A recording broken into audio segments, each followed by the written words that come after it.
pediatrician and give them another 6 months, and they allow them to also be psychiatrists. Okay? Or they allow them to be ophthalmologists, or they allow them to be ENT doctors, because they don't have any. So by a little more, okay, education, not complete education, they are qualified in this other realm. Is there any particular reason you call them cadres? Okay, that's the word that was used. Oh, In no, the article. because like in South Africa, when you mention someone a cadre, well, they call them cadres, actually. Okay. You know, like it's a different pronunciation. Yeah. So cadres are political employees. Ah, Like typically, like, so when you say cadre, for me, somebody who's a political employee, say in the health sector, who's not a totally competent doctor, but because of political affiliation, he gets the post. thank you, Kingdom. I use this word only because that was the word used Oh, in the yeah, article. because in South Africa, when you say somebody's a cadre, it's somebody incompetent. And it's called CADA. Yeah. Okay. In Cameroon, we use the word cadre.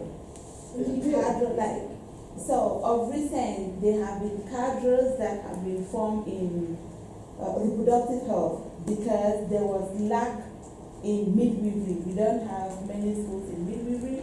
So these cadres, they are mostly nurses who go in some sort of specialty. It's not an academic degree. You go in for 2 years. You work mostly in the hospitals where women deliver, but you do more like preventive care, assessment of women who are pregnant. You go more deeply than what midwives do, but not like midwives. Midwives who have been trained elsewhere, they take the role. So that's kind of a partial substitute versus a full substitute. Yeah. And there's this other example for, I think, extreme low-income countries, if you want to call it like this, like where there's almost no schools and no resources.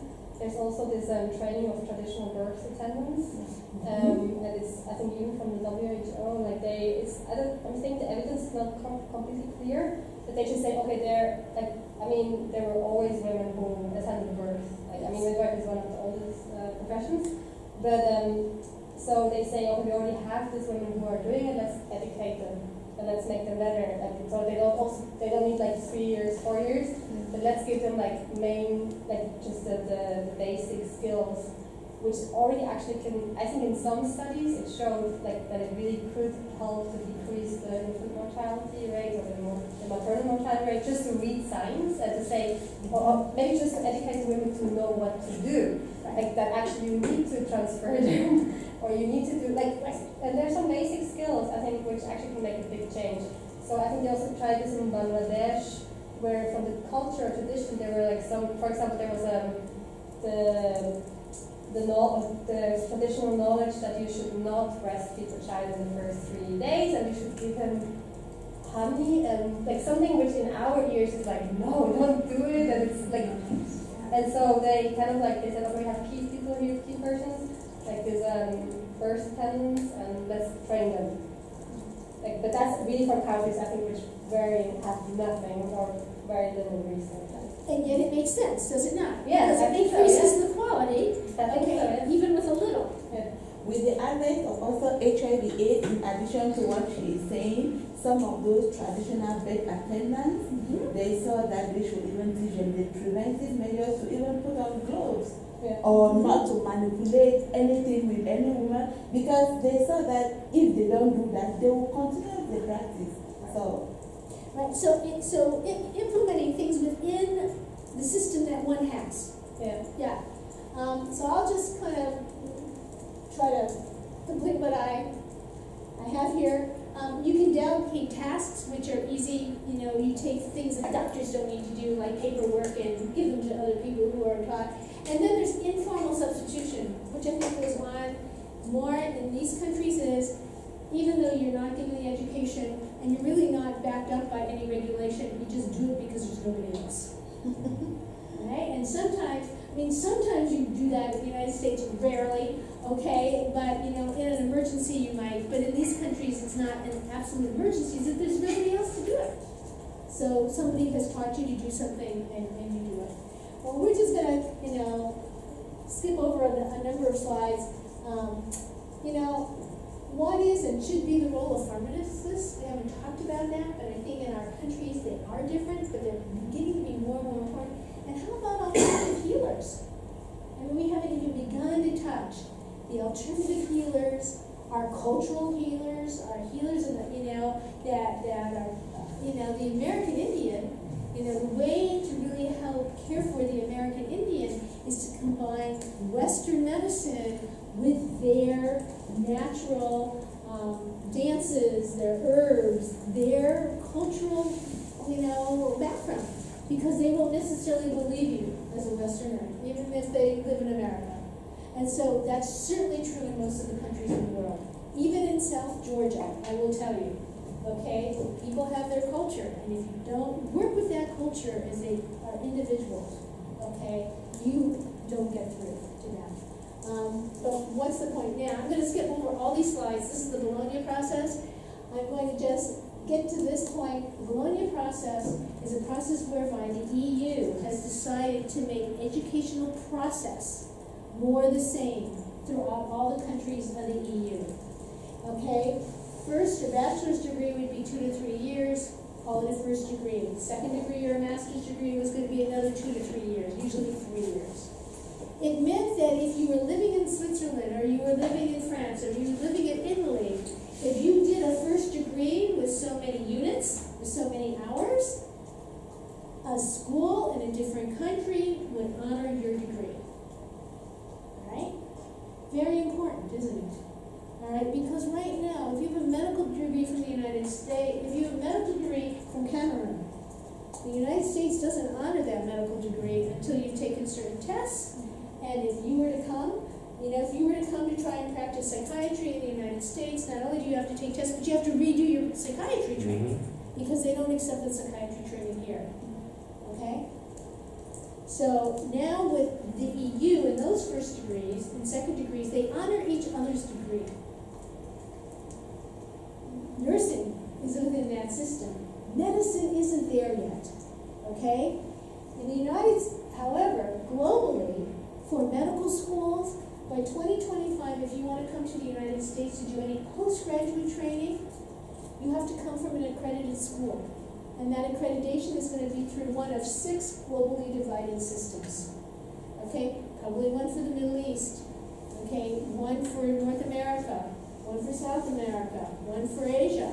Okay? And they're all going to have some similarities. And I know the medical schools here have been already told about that.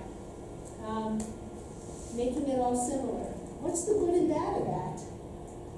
What's the good and bad of making it globalized? Well, people are going to leave low-income countries to go to high-income countries. Right. What's the balance? And it's already going on, right? Many of our physicians, I've had residents from Africa, I've had residents from the Middle East, I've had them from Jordan, from Syria, from Lebanon, okay? I've had them from Cameroon, I've had them from Nigeria, I've had them from South Africa. I've had residents coming in from, Colombia, okay, and Venezuela, right? From those areas of the world where pay, lifestyle, ability to practice with technology. So the more you globalize nursing, advanced practice PAs, it doesn't matter where they're coming from. If it's same and equal, they move. I completely agree with this, but I think there might be also a chance, like in a maybe if they go to the more higher income countries, but at one point maybe they're going to go back, and they're going to go back to their countries, and maybe that would be I know it's kind of an illusion, but I still think how can you make the healthcare systems in low income countries or in places where it's more disadvantaged better is like with exchange. So people need to go to other countries to see how it works. Promise if they stay, like you say. If they stay with their family, but I think it's still part of it is still so bonded to their original countries that they might go back, and then they're maybe gonna have an impact, and maybe they're gonna make it better. So I think that's also a chance. It's not only a risk. I think it's also a chance. And I've seen some of that. I've seen some very good people go back. I've had some people go back to the Middle East, okay, with very specific, reasons involved. A woman who I helped educate from Lebanon, religious Muslim, single, went back to Lebanon to help the women.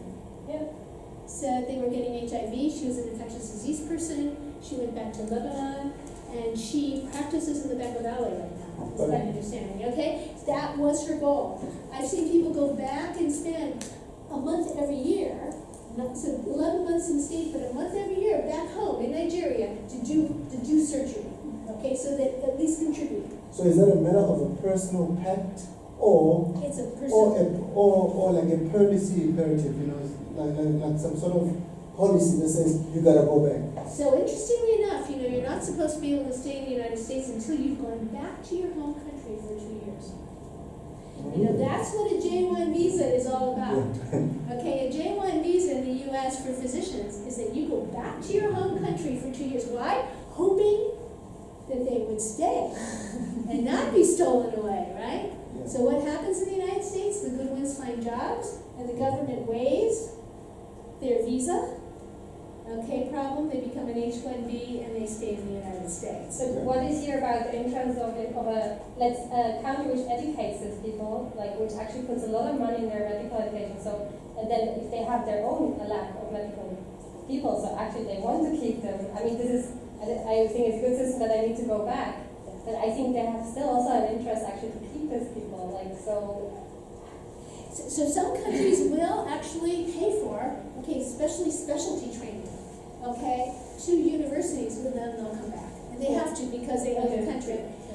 So another way to think about this, however, is something that happened with a program for HIV, that instead of bringing, they realized that if they took the physicians and nurses, took them to the States, gave them the training, they didn't want to go back. So they went from the States to Africa. Yeah. Okay, and set up an educational system. Number one, they then worked with the physicians, the African physicians, who knew a lot more, okay, about how the system was really going to work and the people and the culture. And they did all the education on site. Yes. Right? Yes. And so people didn't move. One of the reasons for some of these catered, how do you call it? Cadence. Cadres, and you said cadres, right? Yeah. So the difference in the countries, Cadre. okay, cadre, is that if they're run by the Ministry of Health and not universities, and there are people who don't have a university education, they're less likely to be able to be mobile. So you're going to keep them in your country. So I'm going to leave you with, how do you design a healthcare workforce? Okay, what is the future difference between a physician and a non-physician? They're working with very important in that healthcare system. Okay, physicians cost more. These other people do a tremendous amount and are excellent within their system. And how, what should be the quality of healthcare throughout the world? And how do we get to some appropriate quality? It's very tough. So thank you very much for being participatory and teaching me things this afternoon. We don't have all the answers. I certainly don't. Sorry to have taken up more of your time. Thank you very much. I'd like to make one point that Barbara said. I'm just going to use a different word. Let me get Barbara here. In the Middle Ages, something called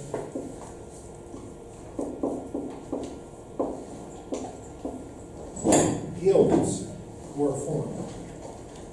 What's a guild? Isn't it like some sort of system of governance? Not quite. It was kind of for like a trade. Trade. Baby, what are you saying? It's like where they train people, right? They have like the masters and the apprentices, Yeah. and they're like a union. Like a union. Fashion. So examples of a guild would be leather workers, Silversmith. silversmith, anything that, a weaver, okay? Anything that would require specific skills, okay? And who regulated the guilds? The guild members. The guild members. And if you were not a member of the guild, what was your role going to be in that field? Couldn't really practice. You were Weren't allowed excluded. to. Yeah. Okay? And in many ways, what were called guilds, they maybe we call professions. Although some of the guilds are more trades. So a plumber would be considered a trade worker, not a professional. But if you can't flush your toilet, that person becomes really important to you. Okay? And if you want a plumber, they're probably licensed, or should be. Okay? So one of the themes that Barbara's demonstrated to you is in global health, it seems that there are guilds everywhere. The medical profession is a guild. The nursing profession is a guild. And what do? As Tegan just said, they include or they exclude. If you want in, you have to play by their rules. Otherwise, you're not in. And how do they relate to the other guilds? Do they get along? No, they compete. They compete, okay? So the Dr. RNs, the nursing guild, is pushing their own guild because they're battling with the doctor guild. Okay? And there's a pharmacist guild, essentially. So this goes back to the Middle Ages. And I think you could argue it has its strengths, but it also delays the advancement, particularly from the globalization perspective of healthcare. So the doctors aren't, we're hearing all over the world, the medical doctors are preventing the nurse practitioners from maximizing what they do. Okay, just wanted to make that point. And you said it, I just wanted to use the word guilt, okay? All right, 5-minute break. Let's come back. We have 2 presentations to do.